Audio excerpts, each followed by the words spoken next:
नमस्कार, आप देख रहे हैं श्वेतनामा और मैं हूं श्वेता मिश्रा।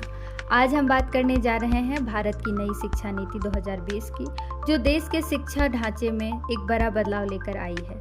इस नीति को लागू हुए 5 साल पूरे हो चुके हैं और अब सवाल यह है, क्या यह बदलाव वास्तव में ज़मीन पर दिख रहा है? इन्हीं मुद्दों पर चर्चा करने के लिए हमारे साथ जुड़ रहे हैं निशा शरण सिन्हा, जो LNMU के राजनीति शास्त्र विभाग के प्रोफेसर हैं। मैम, आपका स्वागत है हमारे कार्यक्रम में हमको जोड़ने के लिए बहुत बहुत धन्यवाद। तो हम बढ़ते हैं सवालों की ओर। हमारा सबसे पहला सवाल ऐसे होगा कि आप नई शिक्षा नीति 2020 को भारत के शिक्षा तंत्र के लिए किस रूप में देखते हैं? पर्सनली मैं इसे एक बहुत बड़ा बदलाव मानती हूँ। पहले हमारी जो पढ़ाई का तरीका था थोड़ा पुराना था। बच्चे ज़्यादातर रट कर पास होते थे। नई नीति में अब फोकस बदला है। अब बच्चों को सोचना, समझना और अपने हिसाब से सीखना सिखाया जाता है। तो ये सिर्फ सुधार नहीं बल्कि एक नई शुरुआत है, या यूँ इसे क्रांति का भी हम एक नई क्रांति का नाम दे सकते हैं शिक्षा जगत के। तो इसी तरह हम अगले सवाल की ओर बढ़ेंगे और हमारा अगला सवाल ऐसे होगा कि नई शिक्षा नीति 2020 के लागू होने के 5 साल बाद यानी 2025 तक इसके कुछ प्रमुख परिणाम तो अवश्य होंगे। तो मैं आपसे ये जानना चाहूँगी कि इसके प्रमुख परिणाम क्या क्या हैं? 5 साल में कुछ अच्छे बदलाव दिखे हैं। स्कूलों में अब बच्चे छोटे छोटे प्रोजेक्ट्स और गतिविधियों से सीख रहे हैं। कई कॉलेजों में नए कोर्स शुरू किए गए हैं जहाँ छात्र अपनी पसंद के विषय चुन सकते हैं।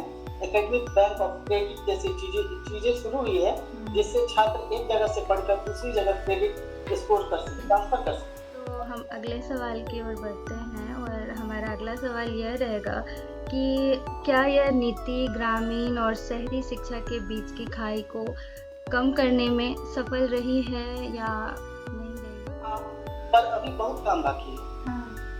शहर में तो डिजिटल क्लास और नई सुविधाएं जल्दी आ गई, लेकिन गांव में इंटरनेट और अच्छे टीचर्स की कमी अभी भी है। नीति की दिशा सही है, लेकिन ग्रामीण इलाकों में इस तक पहुंचने में वक्त लगेगा। हाँ मैम, मैं आपके बातों से सहमत हूँ और मुझे भी ऐसा ही लगता है कि अभी गांव में पहुंचने में समय लगेगा। देखते हैं कब तक पहुंचता है। और इसी तरह से हम अगले सवाल की ओर बढ़ेंगे और हमारा अगला सवाल ऐसे है कि शिक्षा में मातृभाषा को प्राथमिक माध्यम बनाने से सीखने की प्रक्रिया पर क्या प्रभाव पड़ा है? हम आपसे ये जानना चाहेंगे। इससे बच्चों को बहुत फायदा हुआ है। दिक्कत ये है कि कई जगह स्थानीय भाषा में किताबें और टीचर्स अभी भी कम हैं, लेकिन ये कदम एक बहुत अच्छी दिशा में है। इससे बच्चों को बहुत फायदा होगा। और इसी तरह हम अगले सवाल की ओर बढ़ेंगे। उच्च शिक्षा में मल्टीपल एंट्री एग्जिट सिस्टम, जैसा कि आप जानती हैं, आ चुका है और एकेडमिक बैंक ऑफ क्रेडिट भी है। तो यह कितने प्रभावशाली सिद्ध हुए हैं या आगे जाकर कितने सिद्ध होने वाले हैं?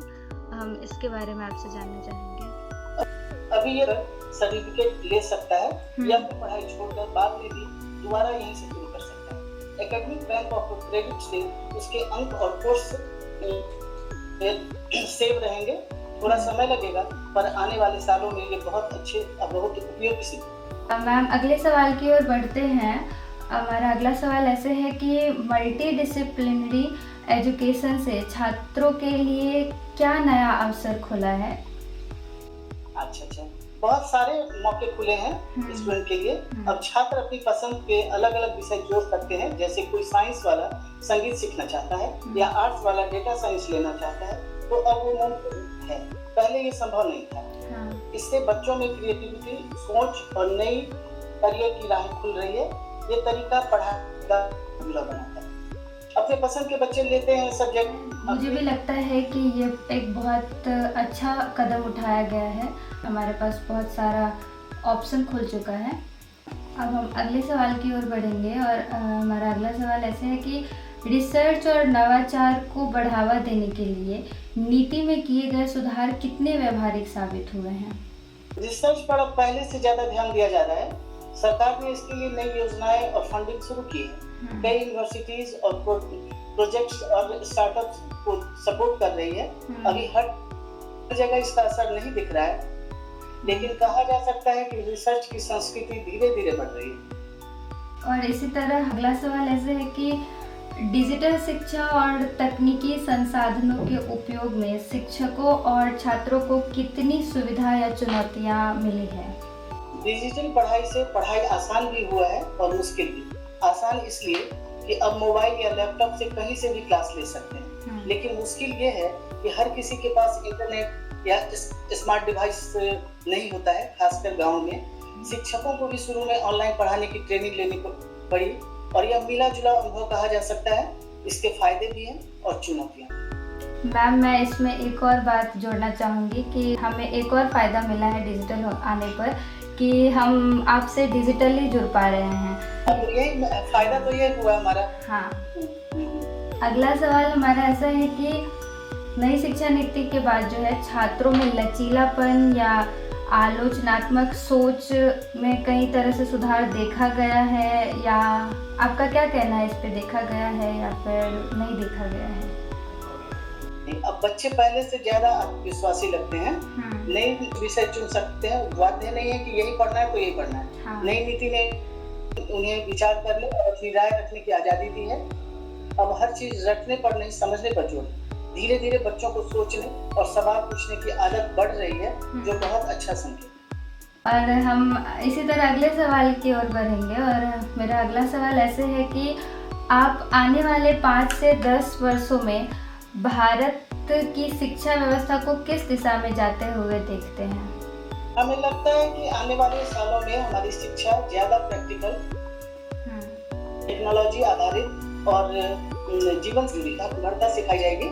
और अगर ये ठीक से लागू रहे तो भारत सबसे अग्रणी देश होगा जो शिक्षा प्रणाली को दिशा निर्देश दे सके। इसके लिए बच्चों को, अभिभावक को, शिक्षक को और मेनली सरकार को एकजुट होकर कार्य करना पड़ेगा, तभी ये जो नीति बनी है उसमें कुछ पॉजिटिव बदलाव आएंगे और अच्छे बदलाव आएंगे।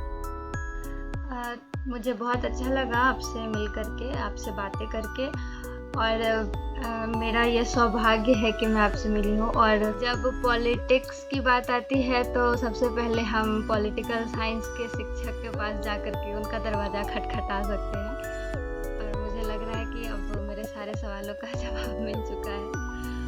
तो मैम, इस गहन और जानकारीपूर्ण बातचीत के लिए आपका बहुत बहुत धन्यवाद।